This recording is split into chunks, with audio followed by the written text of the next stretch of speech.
In Festival goes behind the scenes of Freemasonry's unique way of fundraising to shed light on the triumphs,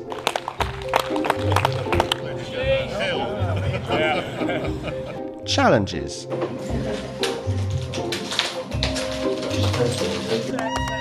That's it! and everything in between. Of what is known in Freemasonry as a festival appeal. Last episode followed the provinces of Berkshire and Northamptonshire and Huntingdonshire as they prepared to launch their fundraising appeals in support of the Masonic Charitable Foundation. Coming up, we're following the provinces of Durham and Somerset as they endeavour to keep members motivated and enthusiastic by organising some daring and some may say dangerous fundraising events.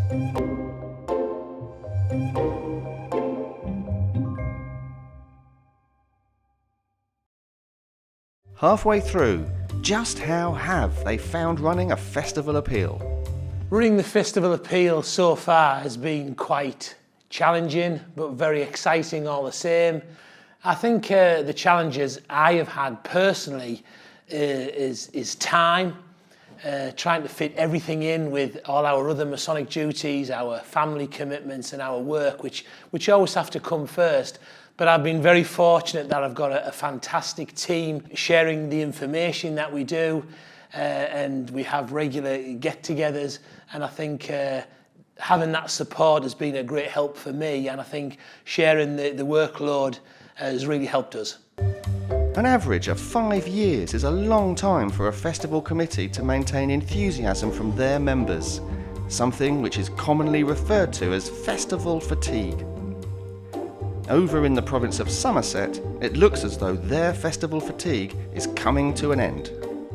Since January, we've seen an increase in the income stream coming in from lodges.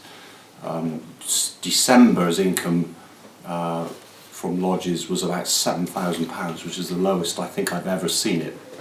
And then all of a sudden, in January and February, that has now come up to almost £70,000 in those 2 months, which all of a sudden it's all kind of kicked off again. So if ever the timing was good, that was it.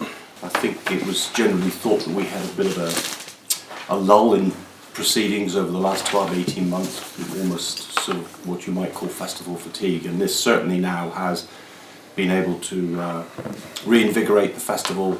To make sure their members stay engaged and to keep their festival on track to their target, Somerset are brainstorming some alternative ways of raising money.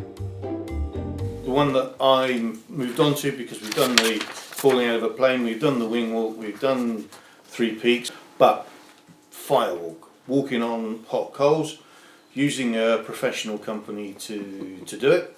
The firewalk company will also guarantee £100 by auctioning some memorabilia, t-shirts and stuff, so that goes towards charity as well. Over in Durham, and it seems as though intensive and physically challenging fundraising events are a popular way of raising money. We've had various events since we started. What I tried to do when we did the preparation of our festival, I spoke to many other provinces to find out what had worked well and what had not worked so well, to make sure we learned from maybe the mistakes of other provinces. And we did the regular normal things. We did sponsored walks. We've done coast to coast on the cyclists.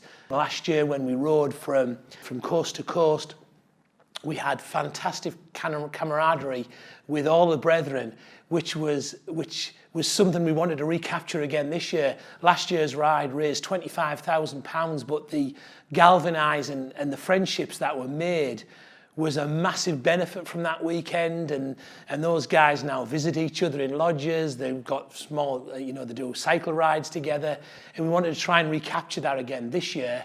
And the coast and castles ride this year, which is 180 miles over 3 days, will hopefully get those guys back together and some new guys, and hopefully we can have an enjoyable weekend as well as a hard 180-mile cycle ride. It's not just grueling 180-mile challenges that spur on Freemasons to donate. A little bit of recognition of effort, hard work and generosity can go a long way in helping the festival to achieve its target. On top of which I had a discussion yesterday, and we are going to present an brushed aluminium plaque, permanent plaque, which goes into the centre, each of the centres. Those lodges that have gained the Gold National, and just to remind you, the Gold National represents £1,000 per member.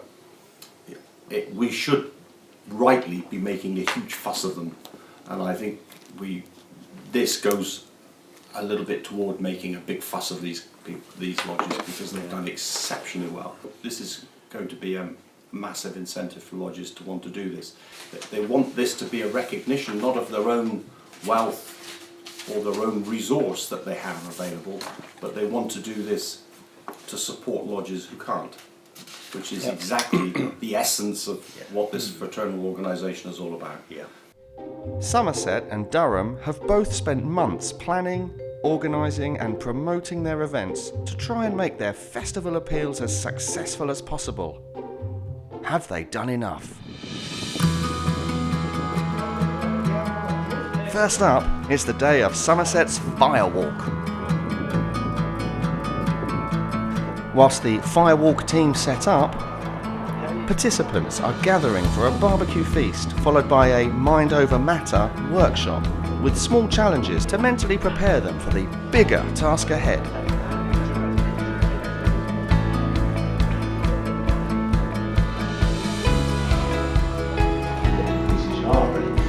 Breathing differently. These pupils down there, all this kind of stuff. That's what happens, is that those of you that are into movement, just take the walk towards you.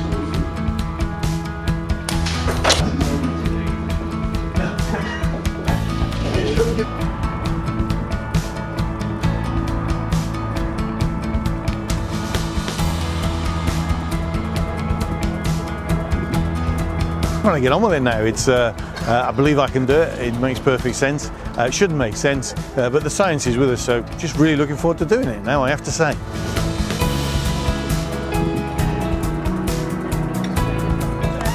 Looks like the workshop did the trick.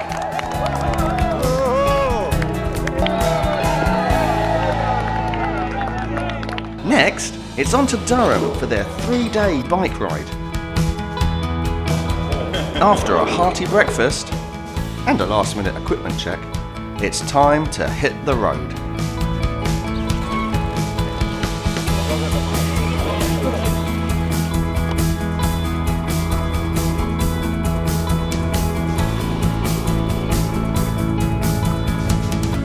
We are 34.84 miles into the first day. We've got about 22 miles left into Berwick. The ETA there is about 4:30 to 5 p.m.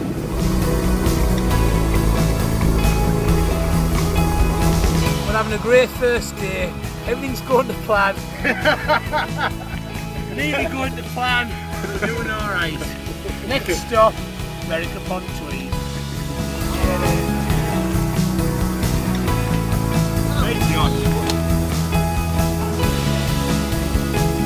I think it would be fair to say that we're all just about ready to be finished now. It's 3 days, it's quite a long time. A, to be away from home, B, to be riding your bike. So I think we're looking forward to seeing the family and friends and getting over that finish line. After 180 miles, they finally made it to the finish line.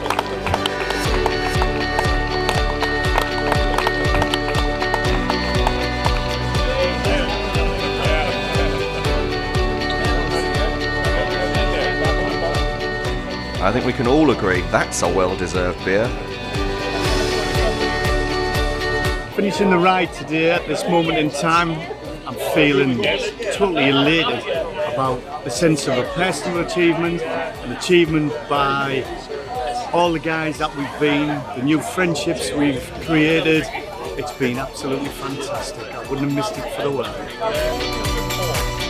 From just these 2 events, Durham and Somerset have raised nearly £30,000 for the MCF and have proved just how far Freemasonry is willing to go in the name of charity. Absolutely unbelievable. I didn't think actually I'd be able to do it. It's been a marvellous experience. Will I do it again? Yeah, if somebody else organises it, I'll be there to support them and raise a lot of money for charity. It's been a superb experience all the way around.